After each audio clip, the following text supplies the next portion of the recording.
Yo tout le monde, c'est Léo de Bad Lion pour B-Basket. Aujourd'hui on est à Cholet, à la Mairie, donc Cholet Basket. Et on va aller à l'encontre d'un joueur qui est passé par le stade cadet Espoir ici et qui cette année a fait sa première année professionnelle ici. C'est Yohan Makoundou, donc c'est parti, on va aller le voir et lui poser toutes nos questions.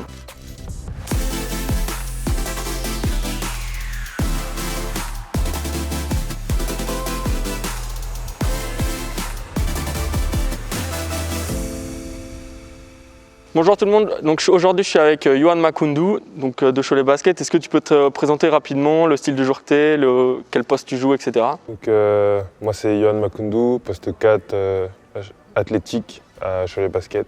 On sait que tu as commencé tardivement le basket. Qu'est-ce qui t'a poussé à aller vers ce sport et je sais pas, est-ce qu'il y a quelqu'un qui t'a donné envie de faire le basket? Moi c'est mon frère qui m'a poussé à faire du basket. Donc c'était une année où je faisais pas vraiment de sport et puis je commençais à grandir. Donc c'est là qu'il m'a dit d'essayer le basket et puis si j'aimais, je continuerais, sinon on trouverait autre chose, quoi. Okay. Enfin, t'es passé par Marne, c'est ça, Marne-la-Vallée? Et genre, du coup, t'as commencé le basket là-bas ou je me trompe, ou t'as été avant? Non, j'ai commencé à Melun, okay, dans ma ville. Après, je suis allé à Marne-la-Vallée où j'ai fait 2 ans. Okay. Après, Et tu jouais à quel niveau à Marne? En U17, c'était région élite. Ok. Ouais. Et du coup, c'est Cholet après qui t'a repéré ou ça s'est passé comment? Un recruteur, donc Jean-François Martin, qui est plus là, okay, qui travaille plus pour Cholet Basket. Et qui a recruté pas mal de monde, hein. C'est ça. Okay. Donc, qui m'a donné ma chance en restant grâce à mon coach parce qu'à la base, il ne devait pas rester pour un autre match. Donc okay, c'est lui qui l'a poussé à rester à notre match pour voir ce que je pouvais faire. Et puis voilà, ça a été un gros match pour moi. Puis voilà. Ok, et donc tu as quitté ta famille, enfin avant tu étais du coup région parisienne, etc. Toi tu es originaire de là-bas, tu as ta famille qui vit là-bas ou... Ouais. Et du coup tu es venu à Cholet. C'est spécial ou pas de quitter sa famille assez jeune parce que j'imagine que tu devais avoir 15-16 ans ou des choses comme ça? C'est une expérience qui fait grandir. Donc, après oui, c'est sûr qu'au début, être enlevé à son cocon familial, tout ça... Moi, c'est pas ce que j'ai préféré, mais ouais, voilà, je pense que c'était un des sacrifices que je devais faire. Et du coup, tu disais, ouais, tu es arrivé à Cholet Basket assez jeune, tu as commencé en cadet. Ça s'est passé comment l'intégration à l'Académie Gauthier, enfin, dormir avec d'autres gars dans le bâtiment et des choses comme ça? Au début, c'était un peu. De mes premières expériences, c'était un peu compliqué parce que, pour moi, parce que je voyais que j'avais entre guillemets du retard à rattraper, donc j'étais un peu frustré par rapport à ça, parce que j'aime pas traîner quand les autres ils explosent, tout ça. Et puis, donc, ouais.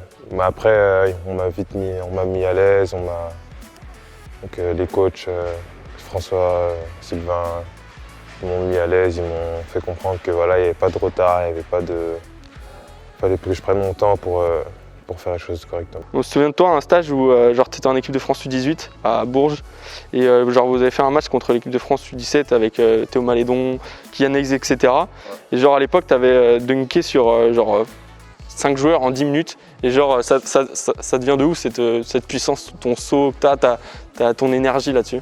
Ouais, c'est tout ce qui est détente, tout ça, j'ai pas forcément, j'y travaillais pas quand j'étais à Paris, j'étais encore loin de tout ce qui est musculation, tout ça. Ouais, donc je dirais, j'avais vraiment envie de montrer, quoi.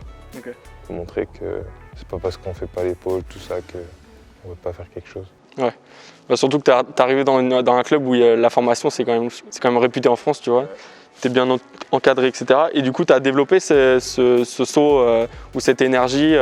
Par exemple, moi je te vois, par exemple, si tu rates un panier, tu as ton deuxième saut qui est assez rapide. Et là, c'est un peu les athlètes qui font ça. Tu as développé ça à Cholet ou pas? Ouais, donc oui, il y a eu beaucoup de travail qui a été fait. On a pas mal travaillé sur mes qualités. Parce que j'étais assez brut quand en arrivant. Donc t'as poli, encadrer, voilà, ouais. Encadrer un peu tout regrouper pour que ce soit mieux. Okay. Et du coup, tu as fait plusieurs années cadet, après tu es passé en espoir. Et on sait que du coup, tu as joué avec des des gros joueurs espoirs qui jouent maintenant en Pro B ou en Pro A. Je pense à Quentin Ruel, Govindy, même Kylian Hayes maintenant qui est parti aux États-Unis, des choses comme ça. Vous avez gagné pas mal de titres. Ça fait quoi d'être dans une génération comme ça qui brille et tout? C'est honorifique, hein. Ça fait... Surtout que moi je venais de Marne-la-Vallée où voilà, on jouait, c'était vraiment une bande de potes qui étaient vraiment là plus pour le plaisir, quoi. Et puis là j'ai pu faire les deux, donc prendre du plaisir et gagner des championnats, donc c'était 2 fois mieux. Et du coup, l'année dernière, tu étais encore en espoir. Genre, tu faisais la navette espoir et tu avais des minutes en pro.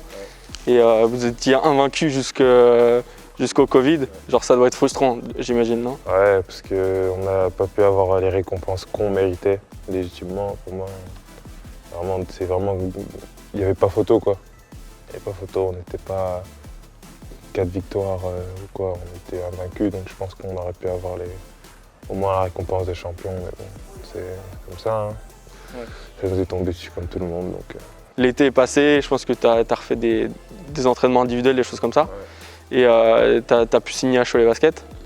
Tu te sens comment ici maintenant? Enfin, tu te sens chez toi, j'imagine, vu que ça fait plusieurs années que tu es là. Mais... Ouais, je me sens bien. Hein. Je me sens bien. Bon, il manque plus que l'énergie des supporters à cause du Covid, mais je me sens bien. Je me sens assez chaleureux ici. Ouais. Et tu fais partie des joueurs qui n'a pas été prêté dans un autre club en France. Est-ce que ça serait un rêve si, imaginons, les joueurs qui ont été prêtés comme Quentin Ruel ou des joueurs comme ça, ou Hugo Robinho, revenaient ici et genre vous pourriez jouer ensemble en Pro A? Ouais, je pense que ce serait fou. Ça serait fou, hein? Ce serait trop bien. Ouais. Ce serait trop bien. Et tu mettrais qui dans le 5? Bon, le 5 de la démolition. Hein.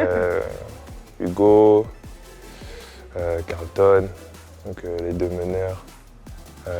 Je mettrais Quentin, après moi et Florian, ouais. Avec le 5 de Barbare. Et tu mets un 6, tu mets Léopold Delaunay, tranquille. Un mec prêt quand même. C'est ça, un mec prêt. Ouais. Est-ce que tu as créé une relation avec Herman Kunter? Est-ce qu'il t'a fait confiance rapidement ou comment ça s'est passé? Non, j'ai dû gagner ma place j'ai dû gagner ma place comme tous les jeunes qui sont passés par là. C'est mon coach, quoi. Ouais, c'est ça. Ouais, voilà. Et par exemple, est-ce qu'il y a un joueur ici qui t'a épaulé pour te mettre à l'aise, pour te faire sentir bien? Est-ce qu'il y a un joueur qui a ce rôle-là? Il y en a pas mal, comme c'est entre guillemets moi le plus jeune des contrats pro. Ouais. Donc il y en a pas mal. Bon, Aaron quand il est arrivé, Mike dès le début. Après c'est ceux qui sont partis, Kayvon, ouais. Davenport qui m'a. Ouais, voilà, c'était mon gars. Après, ils m'épaulent tous. Je suis bien entouré. Ouais. Parce que l'année dernière, je disais que tu avais eu quelques minutes déjà. Et là, comment ça s'est passé d'avoir beaucoup plus de temps de jeu, de scorer, de pouvoir te montrer un peu dans le championnat français? Ça a mis du temps. Comme je disais, il y a une grosse marge. Donc, j'étais un peu, on va dire, content d'être là, quoi, au début. Okay. Mais j'ai vite compris que ça ne suffisait pas. Donc, c'est là où j'ai eu mon déclic, quoi. Ok.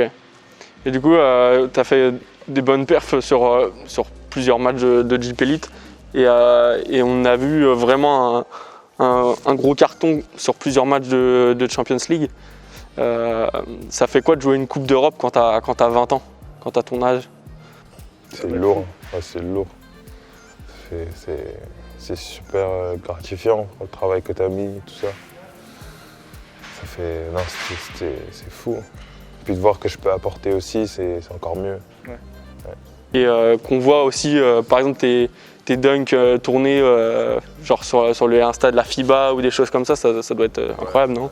C'est fou, surtout quand tu as une histoire un peu comme ça, comme la mienne. Donc, c'est hyper gratifiant. Tu as d'autres choses à dire sur la Coupe d'Europe ou Ouais, c'était une grosse expérience. Hein. Donc, après, je pense qu'on aurait pu faire mieux se lancer. Okay. Je pense qu'on aurait pu mieux se lancer. Il y avait des matchs qu'on aurait pu prendre. Mais pas pour passer au second tour. Ouais, pour aller plus loin dans la compétition. C'est comme ça, c'est le jeu. Mais bon, il faut rester sur les objectifs, quoi. On va parler plus de toi, si tu veux bien. Donc toi, tu as un poste 4, c'est ça? Tu es assez long, tu es agile, tu mets des shoots à mi-distance, même à 3 points. Selon toi, qu'est-ce qui te reste à améliorer dans ton jeu là, prochainement, à court terme? Qu'est-ce que tu travailles Peut-être une menace régulière sur Ok. sur mon tir, donc être encore faire comme ce que je fais à l'entraînement, quoi. Ok. Donc vraiment pouvoir montrer un peu plus que ce que tout le monde voit. Et puis ouais, tout ce travail-là, tout ce qui est autour. Est-ce que tu regardes, toi, par exemple, après les matchs, les pourcentages ou tes stats, rien que pour voir si tu as progressé ou est-ce que ça t'intéresse un peu Je ça? regarde la plupart du temps, je regarde les balles perdues, Ok.